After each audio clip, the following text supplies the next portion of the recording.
또 행복하려면 감사하라는 그런 말을 했습니다. 그 출처는 제가 정확하게 찾지를 못했는데 그 말이 참 좋은 말이라서 설교를 시작하면서 여러분들과 함께 나누어 봅니다. 참 맞는 말이라고 생각합니다. 성공하는 것, 여러분 성공을 원하시지요? 성공하려고 하면 어떤 부분이든 그 부분에 미쳐야 됩니다. 집중을 해야 됩니다. 근데 성공한다고 다 좋은 건 아닙니다. 성공을 해도 행복을 누리지 못하면 그건 안 좋죠. 행복하려면 감사해야 된다. 우리는 감사보다는 어떤 불평과 원망에 너무 익숙해져 있습니다. 긍정보다 부정에 너무 익숙해져 있죠. 감사거리를 찾기보다는 불평거리를, 원망거리를 먼저 찾아내는 것에 익숙해져 있습니다. 나의 감정의 자리에 감사보다는 그건 당연한 거다. 그리고 그것에 못 미치면 누구를 향하여서든 원망하고 불평하게 됩니다. 감사의 자리로 나아가는 우리가 되기를 바랍니다. 시편 50편은 아삽의 시라는 표제를 가지고 있는 지혜시입니다. 아삽은 다윗 왕 시대와 솔로몬 왕 시대를 아울러 성전 찬양대의 책임자로 활동했던 탁월한 영성을 지녔던 레위 지파의 후손입니다. 역대하 29장 30절에 보면 아삽을 선견자로까지 평가하고 있습니다. 시편은 총 150편입니다.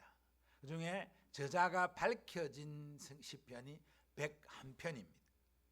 그중에 12편이 아삽의 시로 나타나고 있습니다. 그리고 11편이 고라자손의 시로 나타나고요. 물론 다윗 왕이 가장 많은 시를 등재해 놓고 있죠. 73편이라고 합니다. 아무튼 이 아삽은 굉장히 하나님께 영적으로 탁월한 그런 하나님의 은혜를 받았던 사람인 것은 분명한 것 같습니다.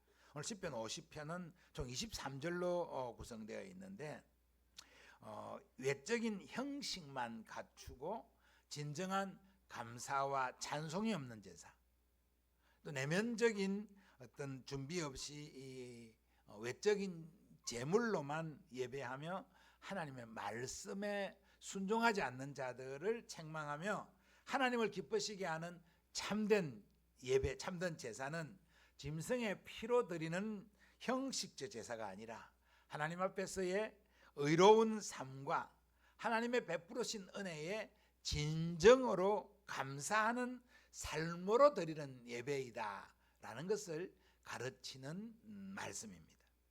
2025년 추수감사주일에 시편 50편 23절에 감사로 제사를 드리는 자가 나를 영화롭게 하나니 그 행위를 옳게 하는 자에게 내가 하나님의 구원을 보이리라는 말씀을 중심으로 감사로 예배하는 자라는 제목으로 우리의 신앙을 점검하면서 감사의 자리로 나아가 우리 삶의 행복을 누리는 우리 모두가 되기를 바랍니다. 감사로 예배하는 자, 감사로 예배하는 자가 하나님을 영화롭게 한다라고 말씀했습니다. 23절에 감사로 제사를 드리는 자가 나를 영화롭게 하나니라고 했습니다. 구약 성경의 제사는 신약 성경 시대에 우리가 드리는 예배를 가리킵니다. 우리는 예배를 위하여 선택된 하나님의 백성입니다. 시편 50편 5절 말씀에 보면 나의 성도들을 내 앞에 모으라. 그들은 제사로 나와 언약한 이들이라고 말씀하십니다.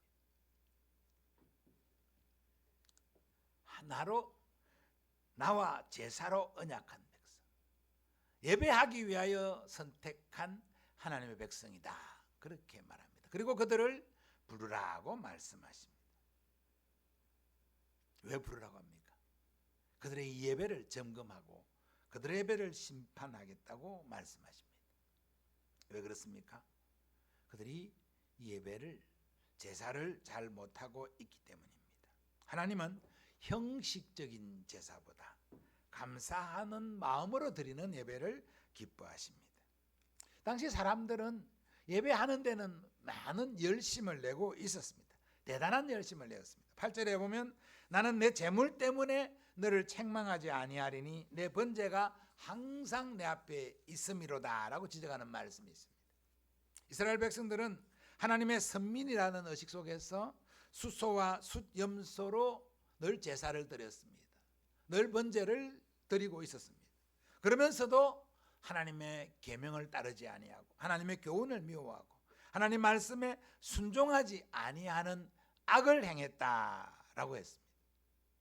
하나님은 그런 제사를 원치 않는다라고 합니다. 그런 제사가 하나님을 기쁘시게 하지 못한다라고 했습니다. 오늘 14절 15절 말씀을 우리 같이 한번 읽어보겠습니다. 감사로 하나님께 제사를 드리며 지존하신 이에게 내 서원을 갚으며 환난 날에 나를 부르라. 내가 너를 건지리니 내가 나를 영화롭게 하리로다. 아멘. 감사로 제사를 드리는 자에게, 그의 서원을 갚는 자에게 하나님이 영화롭게 해주시겠다라고 했습니다. 감사로 예배하는 자가 하나님을 영화롭게, 하나님께 영광을 돌리는 자라는 말씀입니다. 하나님께 영광을 돌리는 것이 우리의 부르신 하나님의 제일 목적입니다. 사람의 제일 되는 본분이 하나님을 영화롭게 하는 것이다. 사람의 제일 되는 목적이 하나님을 영화롭게 하는 것이다 라는 것이 웨스트민스터 고백서 대소요리 문답 1문입니다. 그런즉 너희는 먹든지 마시든지 무엇을 하든지 다 하나님의 영광을 위하여 하라고 했습니다. 우리의 예배가, 우리의 삶이 하나님께 영광을 위하여 되는데, 하나님 영광을 위하여 하라고 하면 뭘 해야 될까? 어떻게 해야 될까? 어떤 것이 하나님께 영광을 돌리는가? 고민할 때가 많습니다. 오늘 본문은 예배를 잘 드리면, 예배를 하나님 앞에 감사함으로 잘 드리는 것이 하나님을 영화롭게 하는 것이다. 그것이 하나님을 기쁘시게 하는 것이다 라고 말씀하고 있습니다. 시편 69편 30절 31절의 말씀 보면 내가 노래로 하나님의 이름을 찬송하며 감사함으로 하나님을 위대하시다 하리니 이것이 소 곧 뿔과 굽이 있는 황소를 드림보다 여호와를 더욱 기쁘시게 함이 될 것이라고 했습니다. 하나님의 이름을 노래하며 찬송하는 것이, 하나님께 감사를 고백하는 것이 황소의 뿔을 드리는 것보다 더 하나님을 기쁘시게 한다라고 했습니다. 감사로 그 이름을 부르는 것, 이것이 하나님을 기쁘시게 하는 것이다. 예배를 잘 드리면, 감사함으로 예배하면 그것이 곧 하나님께 영광을 돌리는 길이다. 예배하러 나올 때 정말 감사하는 마음을 가지고, 하나님 오늘도 내 예배 자리에 있게 하심을 감사합니다. 내 비록 삶에 여러 가지 어렵고 힘든 일들은 있지만, 여전히 몸이 연약하고 쇠약하여 아픈 부분도 있지만, 그러나 내가 예배 자리에 있음에, 내가 하나님을 예배할 수 있음에 감사합니다 라며 하나님 앞에 나와 예배하는 자를 하나님이 기뻐하신다. 그 예배자를 통하여 하나님이 영광을 받으신다. 이러한 사실을 믿으며 감사함으로 예배의 자리에 나오기를 지체하지 아니하는, 더욱 열심으로 나오는 저와 여러분 되기를 주님의 이름으로 축복합니다. 감사로 예배하는 자는 그의 행위를 옳게 하는 자이다 라고 했습니다. 그의 행위를 옳게 하는 자에게 라고 했습니다. 감사로 예배하는 사람은 그의 삶도 바르게 사는 삶을 살아야 합니다. 하나님 앞에 옳다고 인정받는 행위는 그가 하나님이 옳지 않다고 정의하는 그 부분만 바꿔버리면 됩니다. 17절부터 20절까지 말씀을 우리 같이 한번 읽어보겠습니다. 17절 내가 교훈을 미워하고 내 말을 내 뒤로 던지며 도둑을 본적 그와 연합하고 간음하는 자들과 동료가 되며 내 입을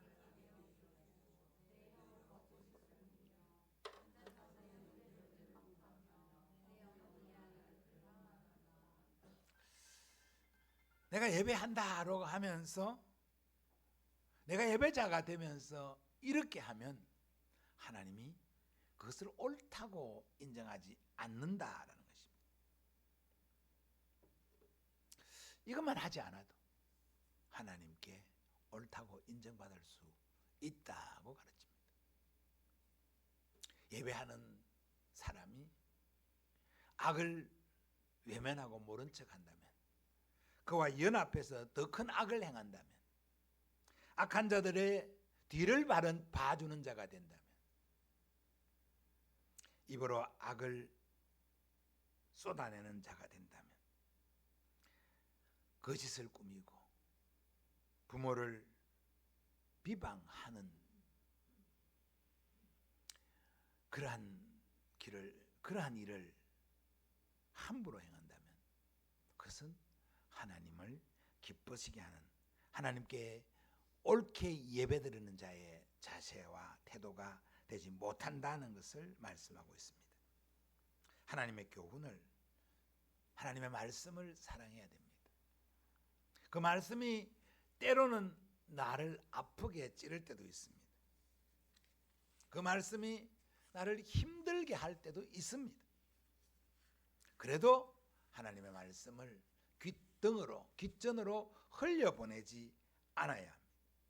악인과 연합하여 악을 도모하지 않아야 합니다. 그러한 태도로 하나님 앞에 나올 때, 그러한 태도로 하나님께 감사할 때 하나님이 그 사람을 옳다고 인정하고 그 사람에게 하나님의 구원을 보인다라고 말씀합니다. 우리의 삶이 정말 하나님이 옳다고 인정하는 그러한 태도로 살아가는 삶의 자세를 취할 수 있기를 바랍니다.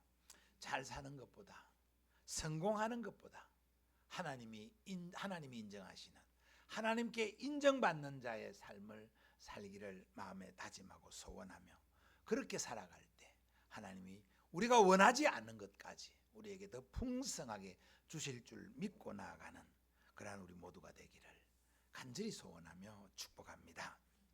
감사로 예배할 때 하나님의 구원을 누리게 하신다라고 말씀합니다. 그 행위를 옳게 하는 자에게 내가 하나님의 구원을 보이리라 하고 했습니다. 감사로 예배하는 자에게, 그 행위를 옳게 하는 자에게 하나님의 구원을 보여주시겠다는 이 말씀은 그의 삶이 때로 부족하고 연약했을지라도 하나님께 진심으로 감사하고 나아가면 그에게 구원을 베풀어 주십니다. 남유다에 여호사밧 왕이 있었습니다. 아사의 아들로. 근데 그는 나름대로 하나님 말씀에 순종하려고 하는, 그래서 그 왕국의 악을 제거하려고 노력했던 왕이었습니다. 그가 처음 왕에 올라갔을 때는 정말 열심히 하나님 말씀을 따르고 순종했습니다. 그래서 하나님이 그를 다윗의 길로 따르는 자라고 인정해 줄 만큼 잘했습니다. 그러자 그의 왕국이 좀 참 부강해졌습니다. 나라가 좀 부강해지자 그는 오히려 교만해져서 북이스라엘의 아합과 친근하게 되고 아합의 딸을 그의 며느리로 맞이합니다. 그리고는 아합과 친하게 지내면서 아합과 더불어 아람과 전쟁을 일으킵니다. 그 전쟁에서 처절하게 패배하고 아합은 죽임을 당하고 여호사밧도 겨우 그 목숨을 부지 않은 채 예루살렘으로 돌아왔습니다. 그때 선지자가 여호사밧을 책망했습니다. 이 책망을 받은 여호사밧이 다시 마음을 돌이키고 유다를 개혁해 나가고 있었습니다. 그때 또 유다의 모압과 암몬과 마온이 연합을 해서 침략을 해왔습니다. 유다가 이스라엘과 연합해서 전쟁을 치르고 실패하고 돌아온 지 얼마 되지 않았고 이제 개혁을 시작했지만 아직 나라가 안정되지 않는 때에 세 나라가 연합해서 전쟁을 일으켜 왔으니 절체절명의 위기를 맞았습니다. 친하게 지냈던 이스라엘의 도움을 청할 수도 없는 그런 상태였습니다. 여호사밧은 이때 크게 두려워하여 하나님 앞에 매달립니다. 온 유다의 금식을 선포하고 하나님께만 매달려 도움을 간구합니다. 그때 여호와께서 도와주시겠다고, 이 전쟁은 여호와께 속한 것이라고 하시며 구원을 약속하셨습니다. 그런데 그 구원하시겠다는 방법이 군대를 강력하게 조직해서 군대를 동원해서 이기는 것이 아니라 하나님을 찬송하는 방법으로 이기게 해주셨습니다. 전쟁에 나가는데 성가대를 조직하고 성가대에 예복을 입히고 군대에 앞서 하나님 앞에 찬양하며 나팔을 불며 나아가게 했습니다. 성가대가 나팔을 불 때 하나님의 군대가 마온과 모압과 암몬 연합국을 징벌하고 유다는 칼 한 번 휘두르지 아니하고 대성을 거두게 하셨습니다. 감사하는 자에게, 찬송하는 자에게 하나님이 베푸시는 구원의 모습이 이렇게 구약 성경을 통해서 나타나고 있습니다. 힘은 약했지만, 아직 완전히 잘 되어지지 않았지만, 그도 역시 부족하고 실패한 연약한 모습을 가지고 있었지만 하나님만 전적으로 의지하고 매달리며 감사할 때 하나님은 큰 구원을 허락해 주셨던 것입니다.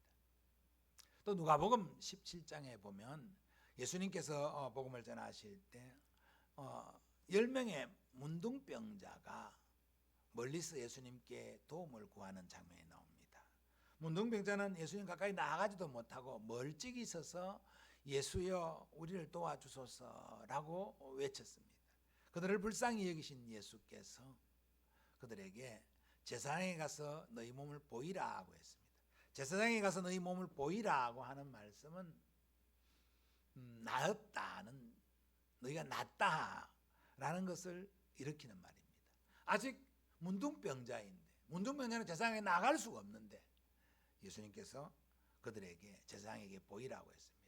그래서 그들은 예수님의 말을 믿고 제사장에게로 나아갑니다. 예수님이 보냈으니까 갑니다.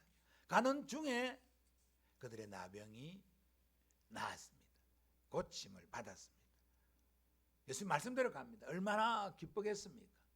그동안은 집에서 가지도 못하고 제사장에게 나음을 받았다는 확정을 받아야 집으로 돌아갈 수 있는데, 그래서 떠돌고 있던 그들이 이 가는 중에 나음을 받았으니 얼마나 기쁘겠습니까?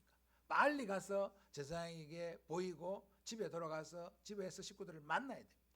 그런데 그 중에 한 사람, 그의 몸이 나은 것을 깨달았을 때 제사장에게로 가지 않고 그를 돌이켜 다시 예수님께로 달려왔습니다. 하나님께 영광을 돌리는 찬송을 하며 예수님께 달려와 예수님의 발 앞에 엎드렸습니다. 그리고 감사했습니다. 예수님이 그를 보고 10명이 낫지 않았느냐? 9은 어디 가고 이 한 사람만 하나님 앞에 돌아와 감사하느냐라고 하셨습니다. 그리고 그 사람에게 내 믿음이 너를 구원하였으니 평안히 가라고 선포해 주십니다. 이 말씀은 나병이 나은 것뿐만 아니라 그의 영혼의 죄까지 하나님이 고쳐주신다. 예수님이 은혜를 베푸셨다는 선포입니다. 감사하는 자에게, 동일한 은혜를 받고도 감사하는 자에게 더 큰 은혜를 베푸시는 하나님의 방법이 예수님을 통하여 나타나고 있습니다. 감사를 잘할 때 하나님의 큰 구원의 기쁨을 누리게 하시는 증거가 구약과 신약을 통해서 우리에게 전파되고 있지 않습니까? 사랑하는 성도 여러분, 감사로 예배하는 자에게 주시는 하나님의 은혜를 받는 저와 여러분 되기를 바랍니다. 추수감사주일에 한 해에 베풀어진 은혜를 생각하며 마음으로 온전히 주님께 감사할 수 있기를 바랍니다. 감사의 예물, 감사의 물질이 아니라 여러분 입술의 고백으로, 마음의 고백으로 주님 도와주심에 감사합니다. 주님 지켜주심에 감사합니다. 주님 보살펴 주시심에 감사합니다. 라고 감사를 표현할 줄 아시기를 바랍니다. 추수감사 주일만이 아니라 매일 매순간 삶의 어려운 문제를 만날 때마다 감사를 고백하며 쉬운 길보다 옳은 길을 선택하고 하나님의 방법을 쫓아가며 구원의 은혜를 경험하는 여러분 되기를 바랍니다. 상황이 어려워도 길이 막혀도 감사로 하나님께 나아가며 하나님께 구원의 은혜를 간구하는 저와 여러분이 되기를 바랍니다. 감사하는 자가 행복한 자라고 했습니다. 행복하기를 원하신다면 더욱 감사하시기를 바랍니다. 감사하는 자는 하나님의 은혜를 누리게 됩니다. 감사하는 자가 구원의 기쁨을 누리게 됩니다. 감사하는 자가 올바른 삶을 살 수 있습니다. 감사로 예배함으로 우리의 삶이 더욱 풍성해지기를 주님의 이름으로 축복합니다. 이제 우리 감사주일에 주님의 십자가 구속의 은혜를 감사하는 성찬 예식을 하겠습니다.